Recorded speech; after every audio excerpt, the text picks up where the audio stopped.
Good afternoon, everybody, and welcome to Zahn Academy. Today on A Look in the Lab, we have a distinguished panel of CDTs and MDTs here with us today to discuss how to build a functional aesthetic smile. So I'm so happy to introduce Jen Ludwig, who is NADL's CDT of the Year and Renstrom's Dental's education coordinator over in Minnesota. We also have Roberto Rossi, who is an MDT, here with us, and he is the owner and operator of Synergy Dental Ceramics in New York. And we have Lonnie Thompson, CDT, who is the founder and president of Image Gallery in Ohio. And I'm so happy to see you all here today with me to discuss how to build a functional aesthetic smile. And I'd just like to go around and just, if you wouldn't mind telling us a little bit about yourselves. Jen, would you start with us, for us? Thank you. Sure, of course. So I've been in the industry for 20 years, started, Crown and CDT and Crown and Bridge. And that's where my background is strictly Crown and Bridge. I can talk removable, just can't do it. A lot of implant background and digital background. And again, been in the industry for 20 years, just started here at Renstrom Dental Studio as their education coordinator, and so excited to be on this. So thank you so much, Fran, for inviting me. I'm so happy to have you. Roberto. Thank you. Hi, thank you for having me on this panel. It's very flattering.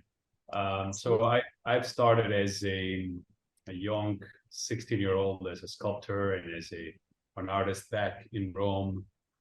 In the 90s, I moved to New York looking for a job that would fulfill my end skills, and landed into a school that taught me dental technologist. And I since 91, I started a job while in school, and was fortunate to work for a lot of in-house dental laboratories. So for first 10 years of my career, I worked alongside several, I want to say, renowned prosthodontists in Manhattan and in the area of Westchester.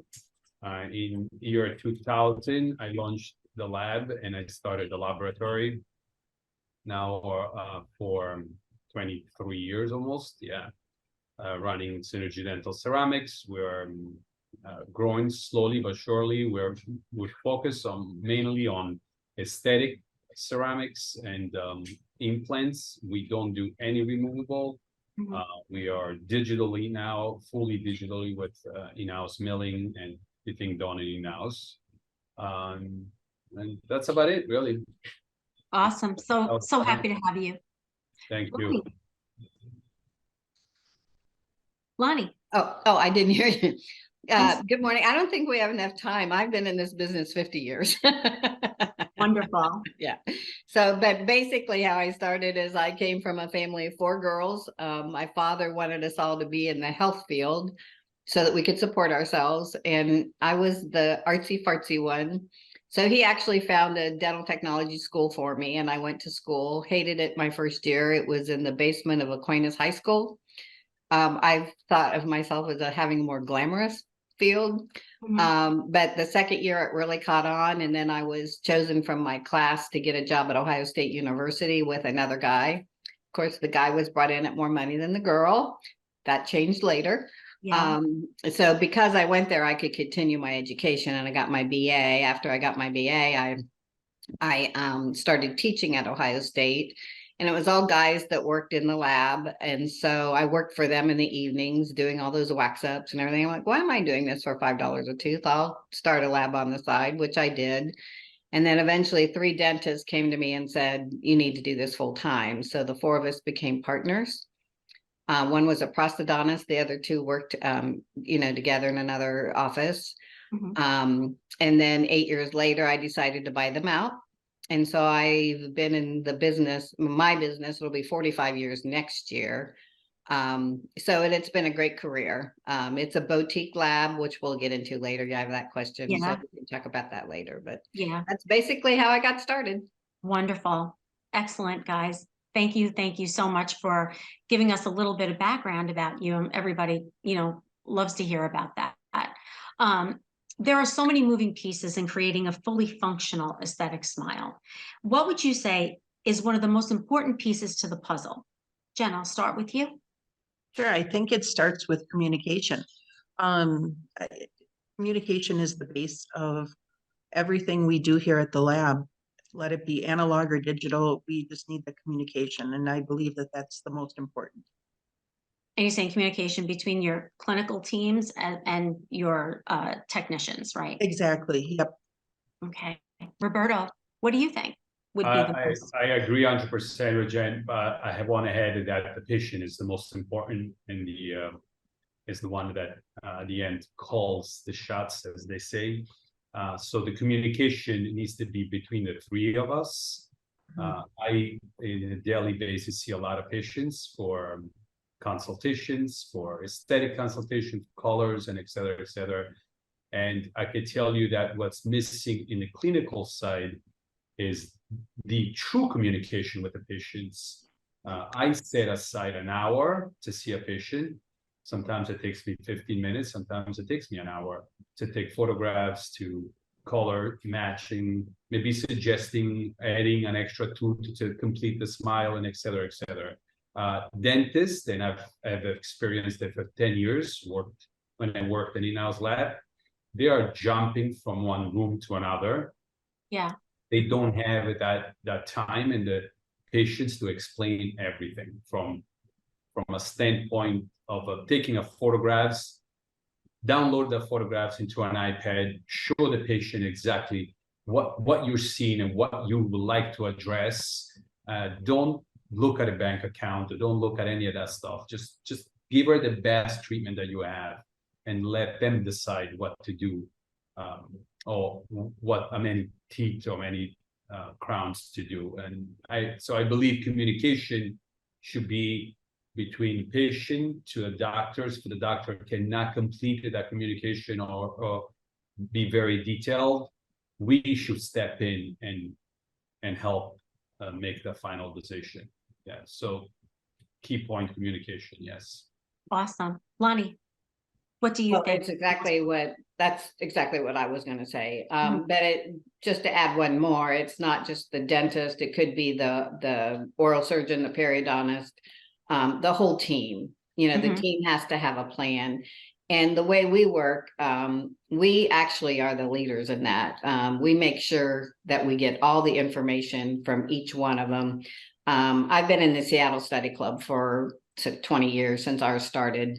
And we actually have a communication between how all that information will be extracted, so that everybody knows where the case is, what we're doing, so that it makes it a lot easier. Because Roberto was saying, sometimes these cases can take, these full mouth rehabs can take a long time, and you get lost in where we are with the communication, because everybody has busy lives. So we will keep track of all of that and make sure that we're on tact. So all three of us are saying the same thing. Communication. Yeah, but it's true. Functional to me means the patient can properly masticate food, form words, correctly. How do you ensure functionality? Lonnie, I'll start with you. Well, I mean, that's digital has made that a given. It's so much easier now, because once you get all the information and the communication that you need, you can import all of that into your CAD CAM. And then we also use Google Pictures to put everything together, like the diagnostic digital smile.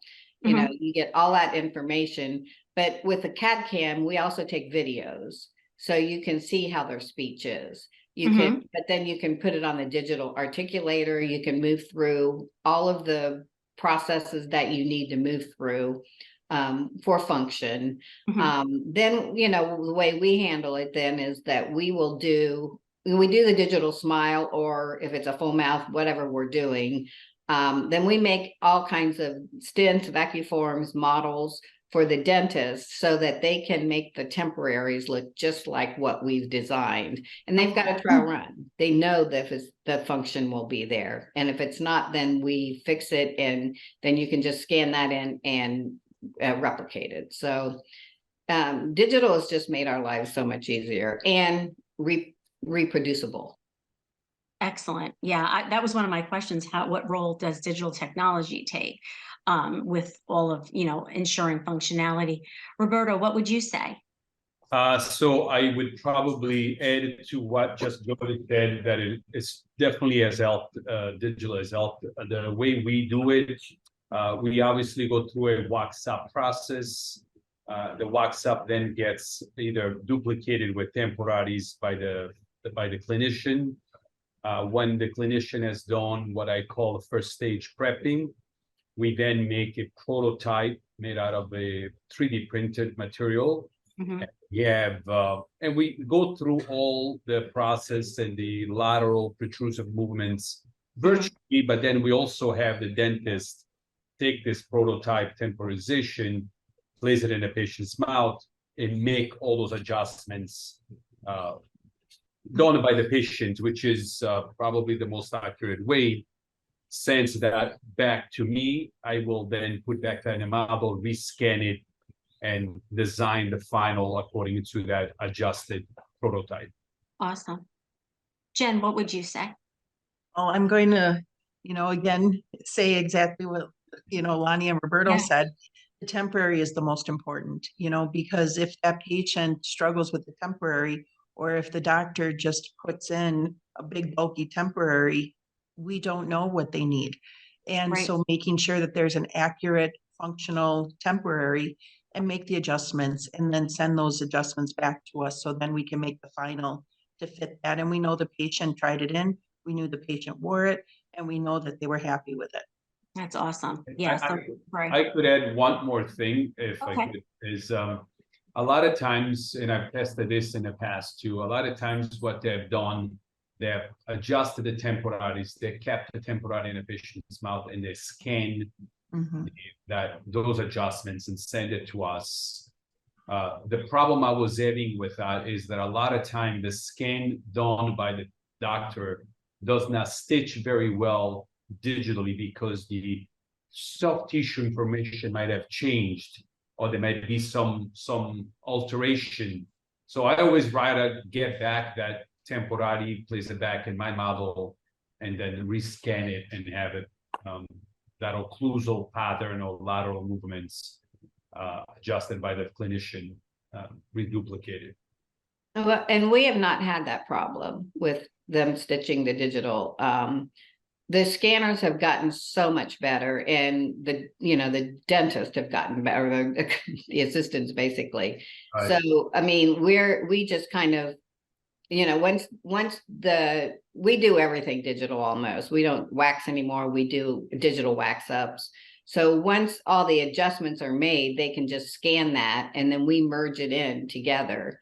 And we put in, 48 units with very little adjustment. So I think it's digital it just depends on the doctor and how you're working with them also. Right. But for the most part, if you get that system down, it really works. And And we've had if some- something happens in the future, you just replicate it.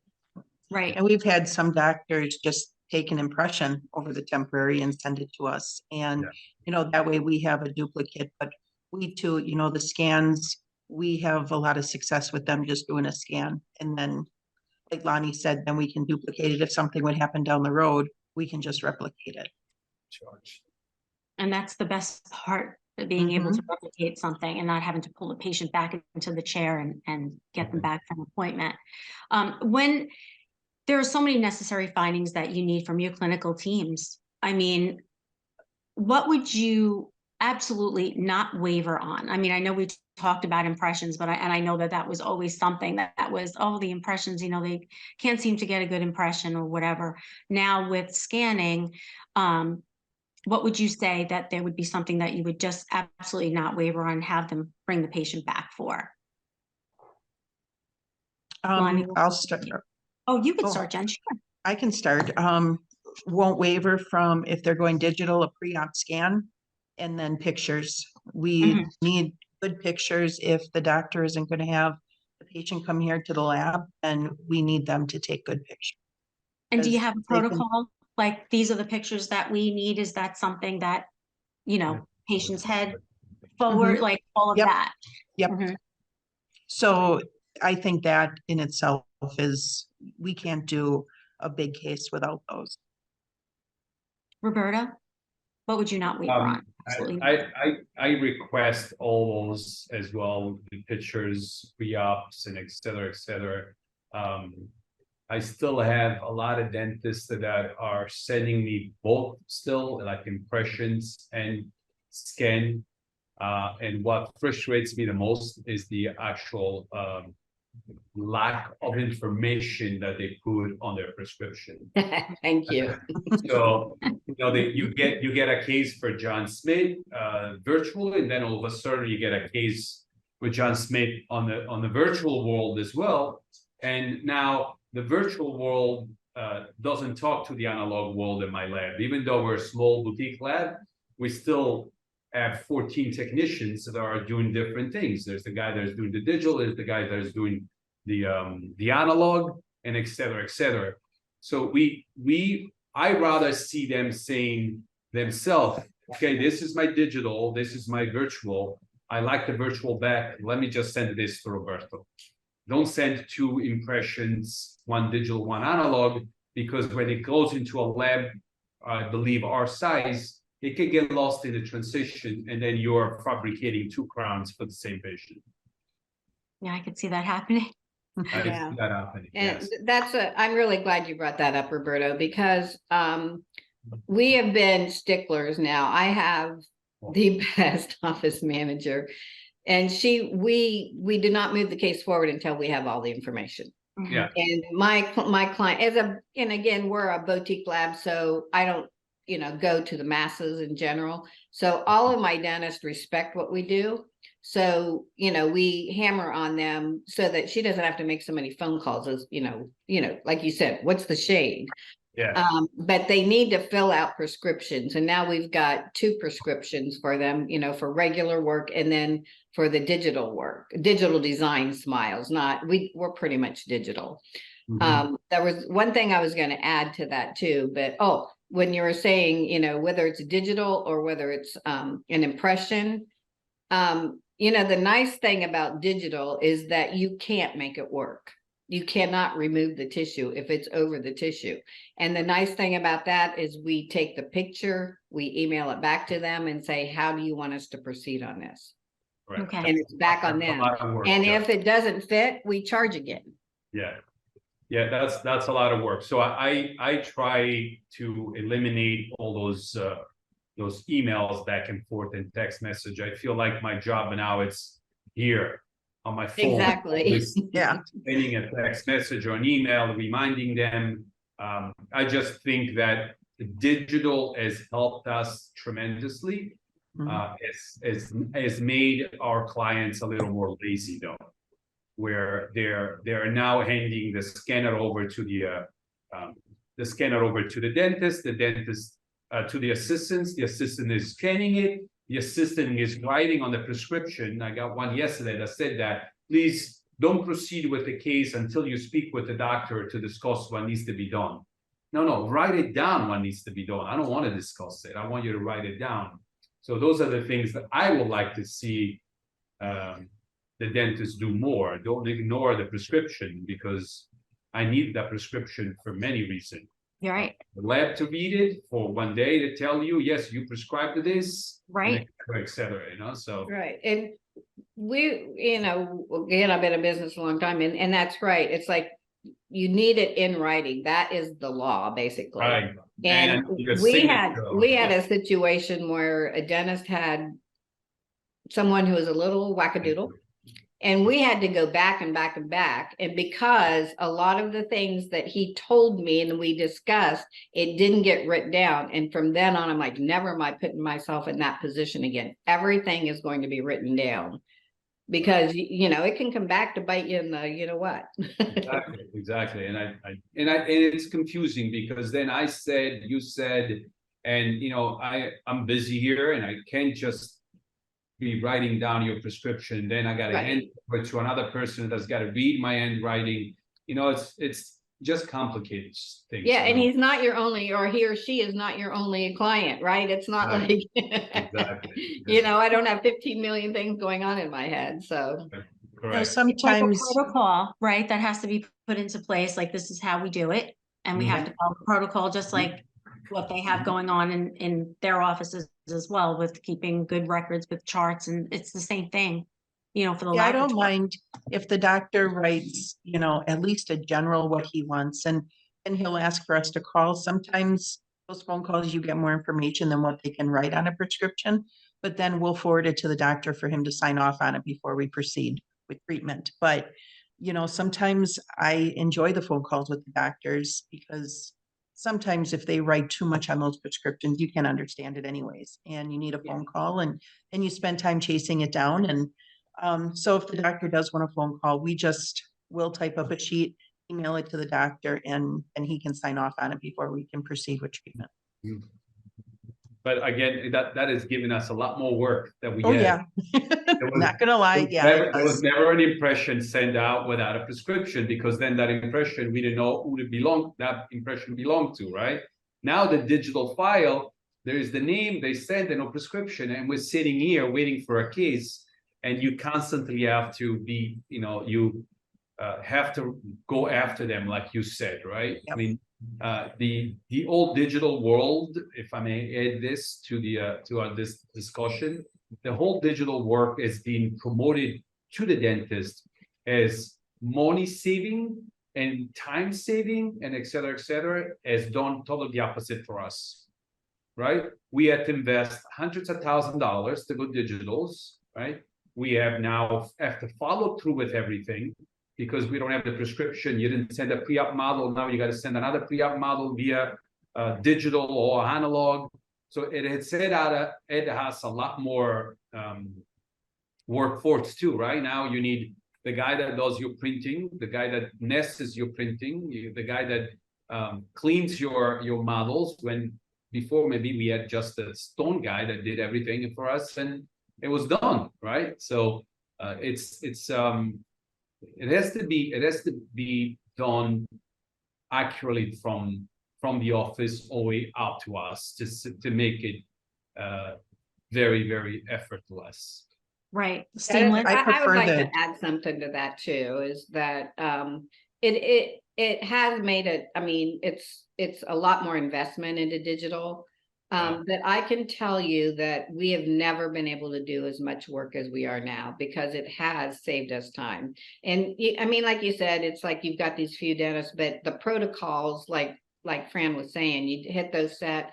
And once you get your dentist to give you all those, and they appreciate our work, they really do, they will give you more. But I have not been able, I mean, what we can do now compared to when we were stacking everything is just amazing.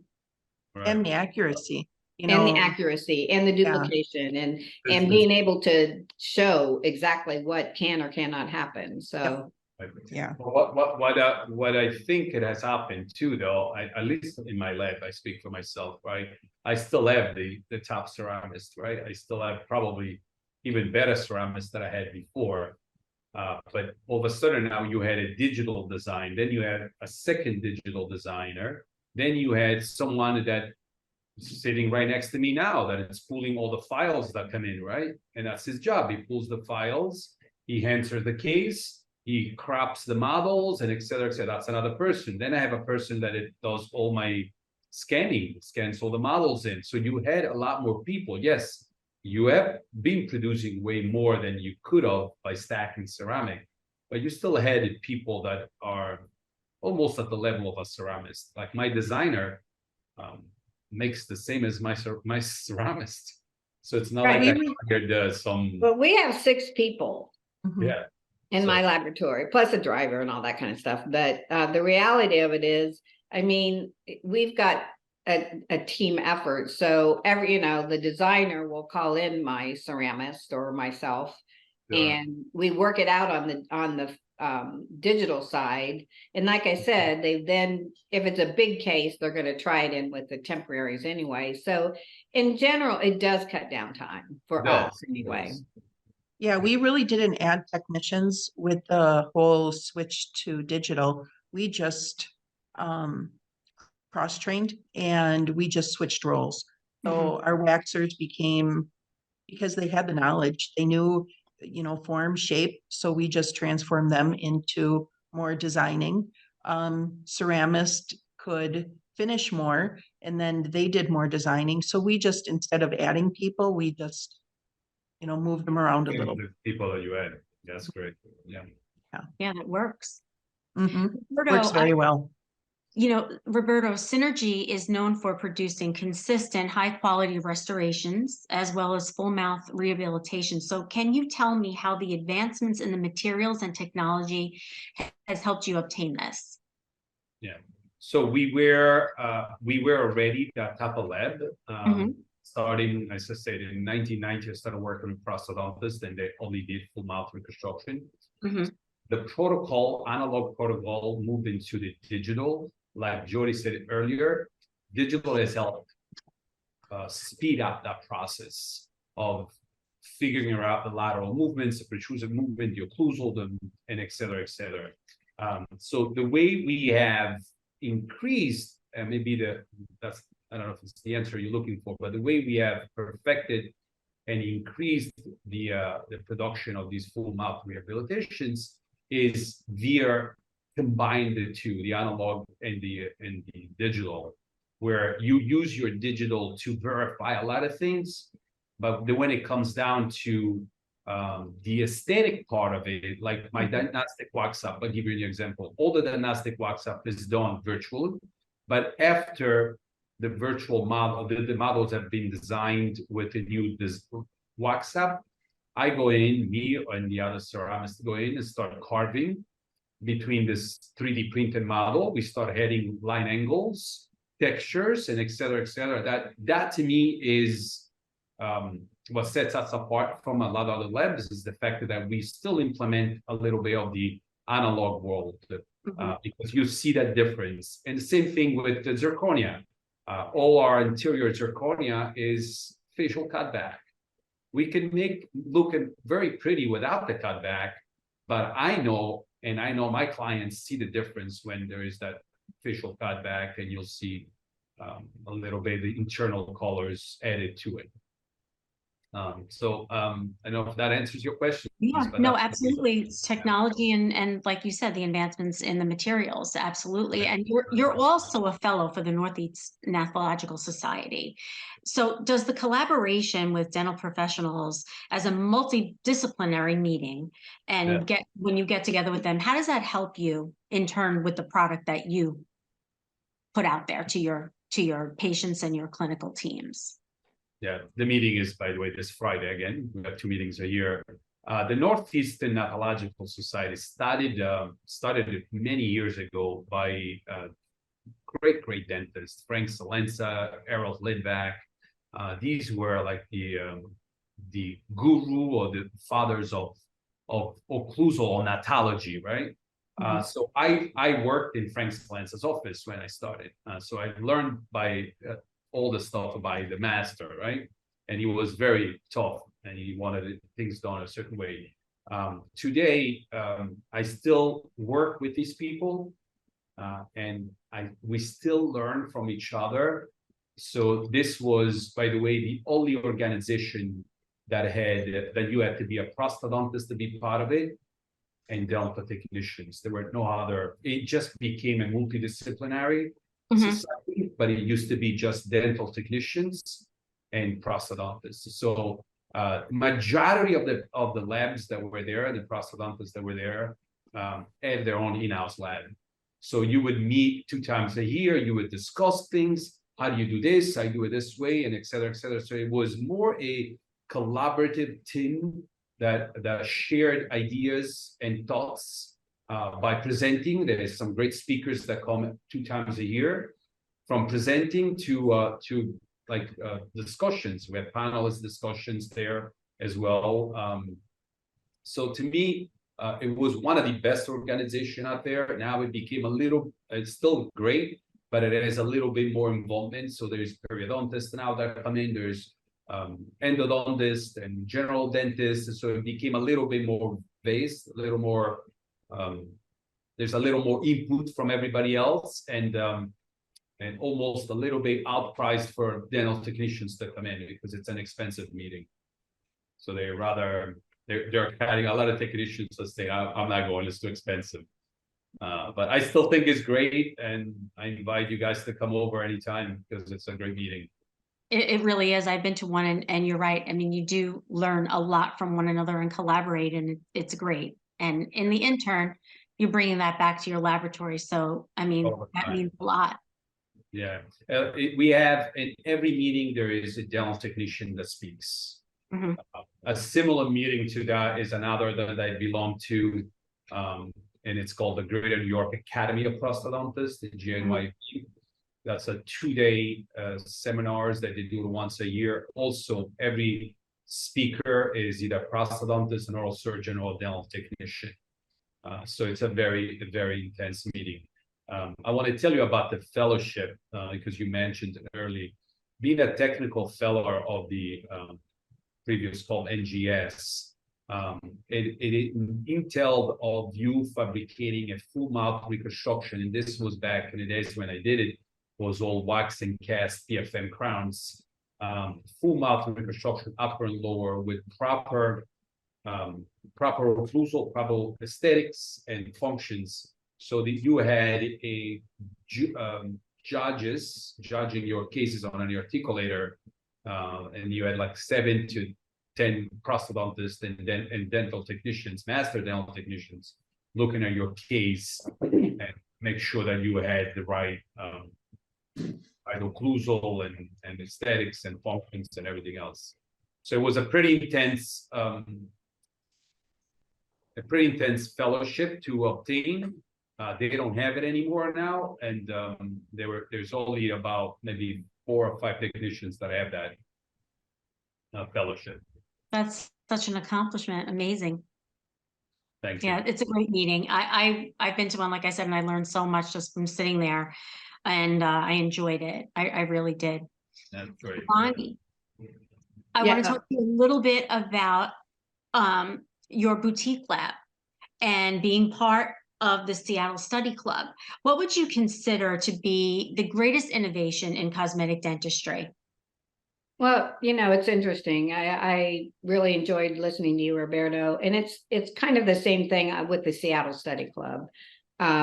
We get great speakers, and you're you're in a room with all the pieces and parts. You've got the periodontist, the endodontist, the orthodontist, and usually I'm the only technician. I was invited to join from the beginning, but I take my people also because they need to hear the things. I'm not going to be around forever, as you guys said. It's 50 years or 45 years.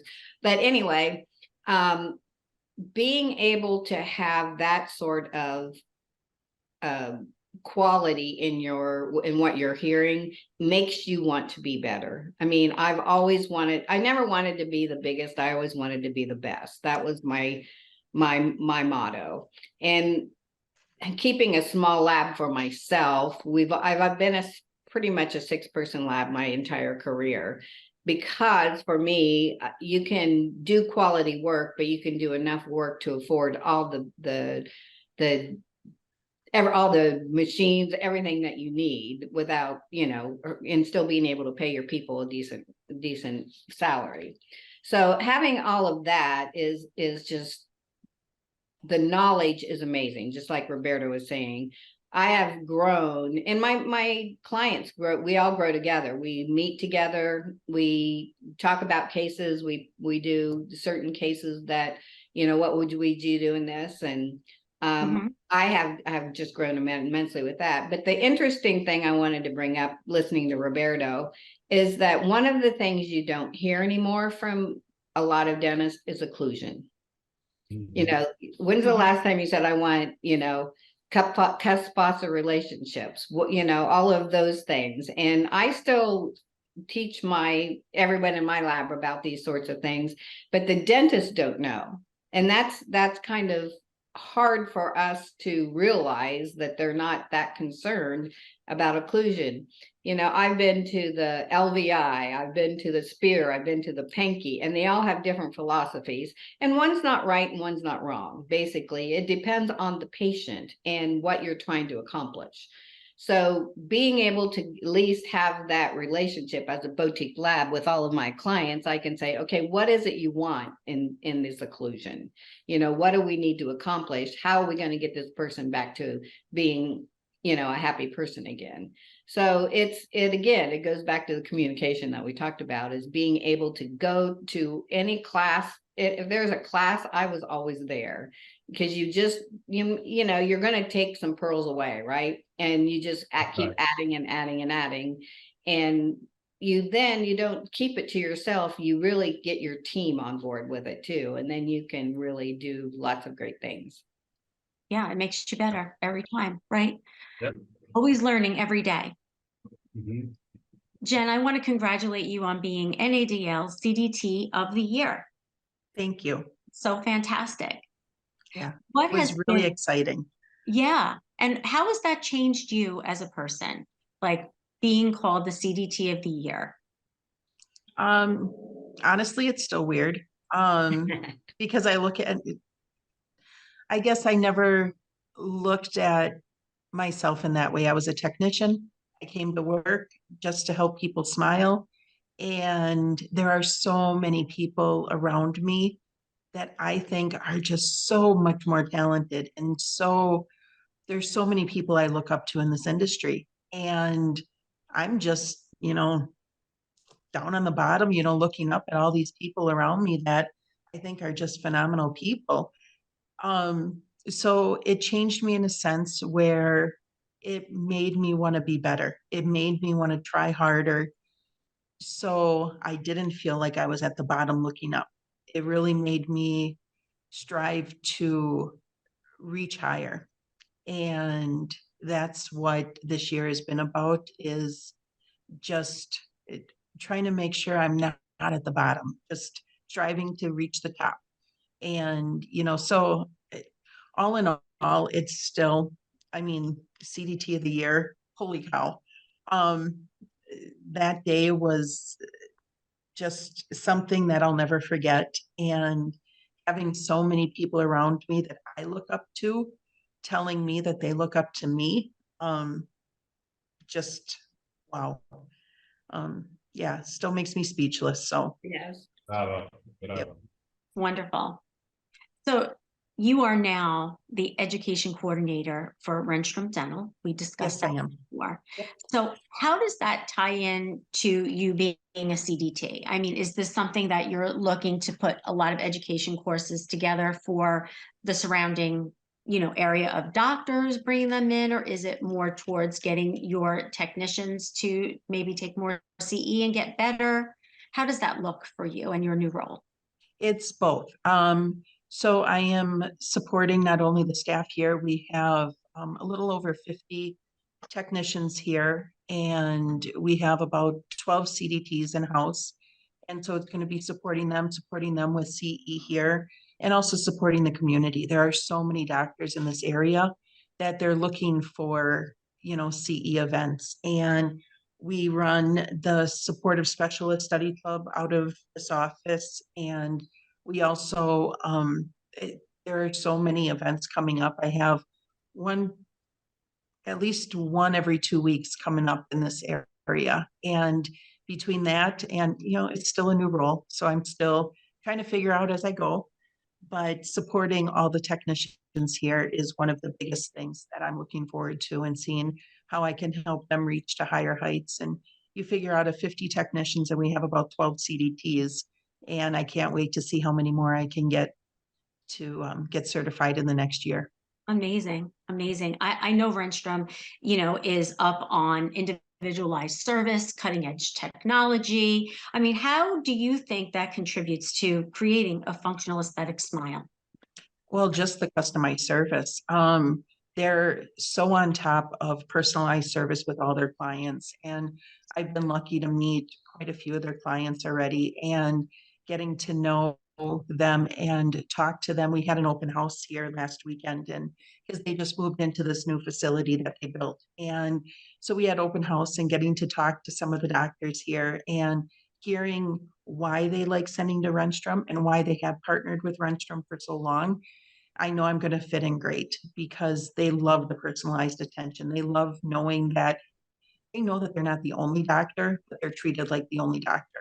And that's one thing that they really push for here is customer service. It's top. Mhm. Um, Everything is for the patient. Everything, you don't look at a case pan and see a model. You look at the case pan and see a person. Mhm. And that's what doctors appreciate. And every case in this lab is a person. And that's why Renstrom has been able to grow the way that they have. And, 3 years ago, they were at 20 employees, and now we're over 50 here.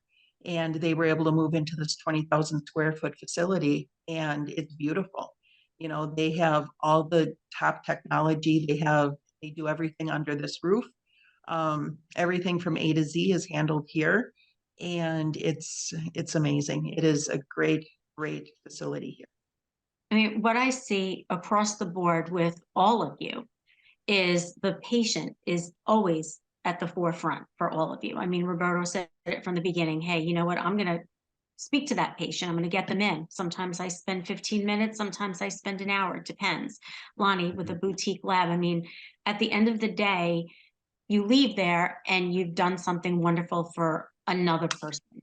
And that makes you feel really good, because it is all about the person. And that's why function is so important, because you can create something that's beautiful, but if the occlusion is off and the person can't chew properly and they can't, properly form words, then what is the prosthesis or that crown or that full mouth rehabilitation? What is it really used for? So my next question to all of you guys is color, shape, form. It plays a huge role in the aesthetic smile. And what techniques do you use to produce the perfect smile for a patient's case? Well, one of the things we do is I used to actually seat cases in people's mouths also. There's a dentist upstairs from me, and he did a lot of work. And that's part of the reason why I was there. But he, even had me there when he was prepping. And this was kind of before the big digital craze. So, I mean, I would say, okay, you need to take this back, to get what we needed. Right. Now we can do that with the digital, the vacuforms and everything, but Yeah. being able to see the case in the mouth is priceless. And it looks great on the model, and then you go to the mouth. And I think that's where I really learned how to hone in on what's going to be more natural. And then I've had my team also being able to do that. So that was one big thing that happened. The other thing is you have to do extensive work on materials. The materials are changing rapidly, and in today's world, everyone wants to look great. They want function, there's no doubt about it, but they really, want a really beautiful smile also. I've had people in that say, well, it's a back tooth, it really doesn't matter the color. And I'm like, okay, you're going to pay the same amount of money if it's doesn't match or it does match. Which one would you like? Yeah. So between doing extensive work on materials and trying them out to see what will work, and then you have to learn also how these materials work in the oven. If you want more translucency, how do you handle that? If you don't want the translucency, it all depends on how it's going to center in the oven, if it's a zirconia crown. So, and the materials that we use now are completely different than what we've, anything we've used before. We do some cutbacks, for the anteriors, but in general, there's some cases that you don't have to, because we've done such extensive study on the materials that you can get what you want. Mio is really good for that. And I kind of agree. You can't just always get everything on the outside. It has to go all the way through, but there's certain cases it works. And unfortunately, everybody wants bright white now. So some of these things really do work without having to cut back with some of the different materials that you have. So those are the main things that we kind of look at and keep growing. We, I'll have reps in and it's like, okay, we'll try this material. If it works better, it's great because we want the best materials we can have. And also, giving the patient something that they're extremely happy with. Absolutely. Roberto and Jen, have you ever gone to see your cases seated in a patient's mouth and actually got to see like the patient's reaction? Yep. I'll let you speak, Jen, first. I've seen it a handful of times, and it really changes you seeing when they look at their smile for the first time and it brings tears to their eyes, or it's one of those where they tell you that they haven't been able to eat and now they're excited to go eat that steak. And it really changes you because it makes you realize the why behind everything. Why are you doing it? Why are you treating this this case as though it's a patient? And that's what I think is important, is you got to teach your team that as well. You got to teach your team the why. So we can have all this knowledge. We all go through this education. And like Connie and Roberto both said, is you got to bring it back to your team, because we're not always on the bench. It's our teams that are on the bench. And if we don't teach them the whys, they're just going to cookie cutter them out. How many crowns can we get done? They're all cookie cutters. We got to teach them the whys behind it and why we're making it that way. Awesome. Roberta? So I'm going to tell you that 9 cases out of 10, I see the patients. I have patients that have flown in from Miami, Michigan, because I make it almost mandatory, and I charge for it too. My visits are, if it takes 15 minutes or an hour, you still pay me $300 to see the patient. I always tell the doctors, so when there's an aesthetic zone, and the aesthetic zone could be number 12, it could be number 6, it could be number 8.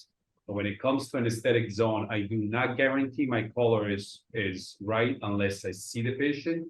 I take my own photographs with polarized lenses and et cetera, et cetera.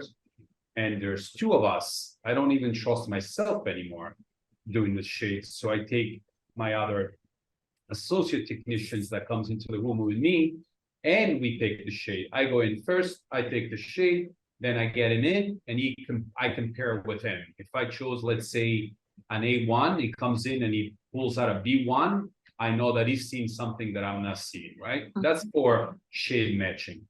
About 8 years ago, I developed this consultation, aesthetic consultations, where doctors were calling me in their office to consult on a case that could have been a veneer case, or fumato reconstruction, whatever it might be, or color. And I'm carrying my bag with all my cameras and everything to go do this. And I realized that the lighting was never the same. So I said, I'm going to set up one room with the proper lighting in my lab. And from now on, anyone that wants to do an aesthetic cases and it wants really achieve the best aesthetics, dentist needs to send it to me. So I see it. To answer your question, I have 5 dentists in my building in here. I have prosthodontists and general dentists in the building. I see it in this building, but I see it also because I ask patients to come back. I love that.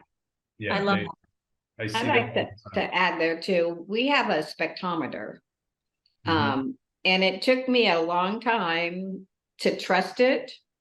But we kept working at it and working at it. And when the patient comes, we have a whole shade area also. And we do consultations, and sometimes the doctors will come up to my office. But what kind of saved us, right, Roberto, is that you can't take a staining oven with you anymore. So no, you got to come here.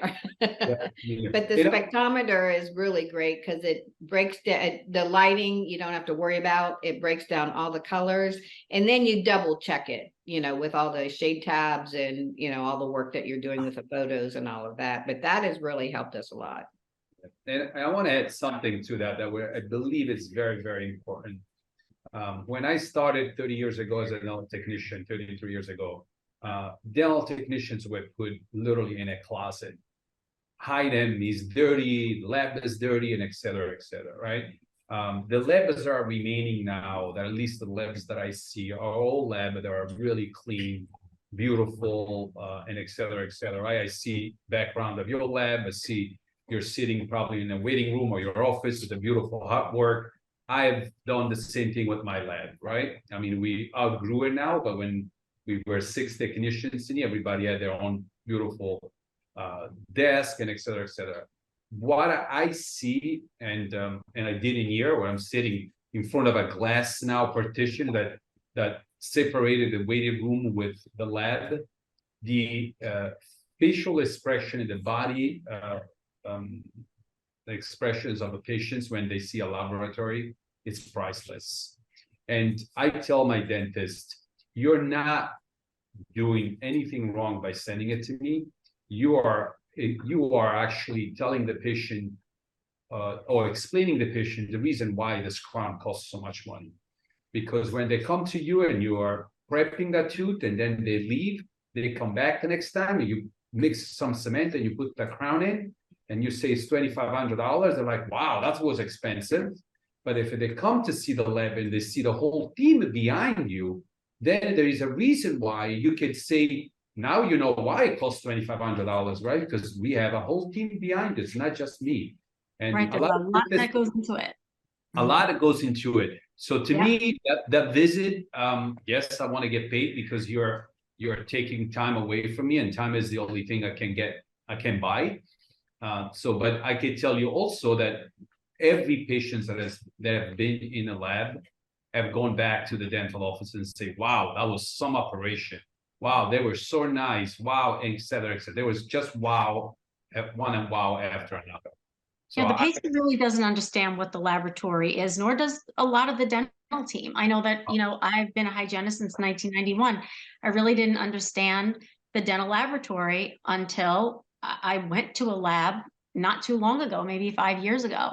And when I walked into that lab, I was like, this is amazing. And I really got to understand what the dental technician actually does and what goes into becoming a dental technician, and what is, how much the clinical team relies on the dental laboratory.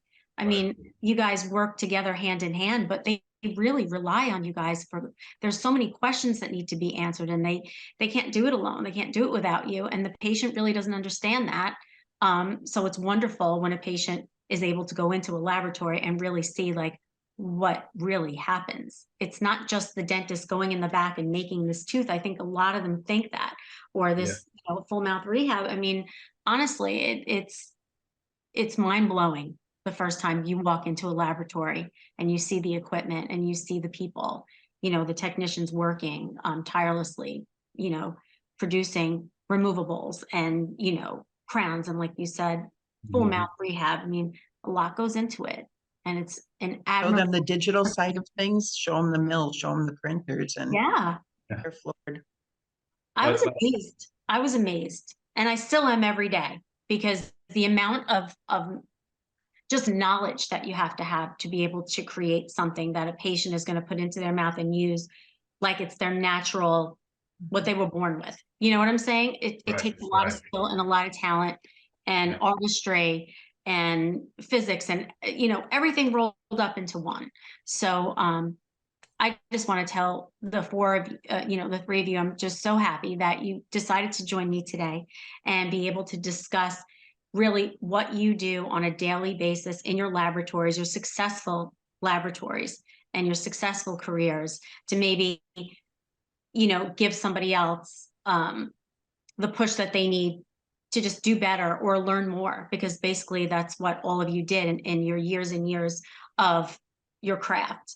So I want to thank you so much for joining me today.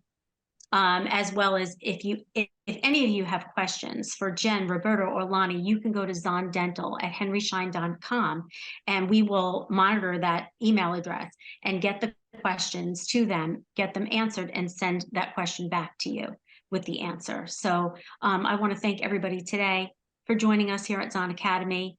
I hope you all learned a tremendous amount from these esteemed dental technicians, CDTs, MDTs.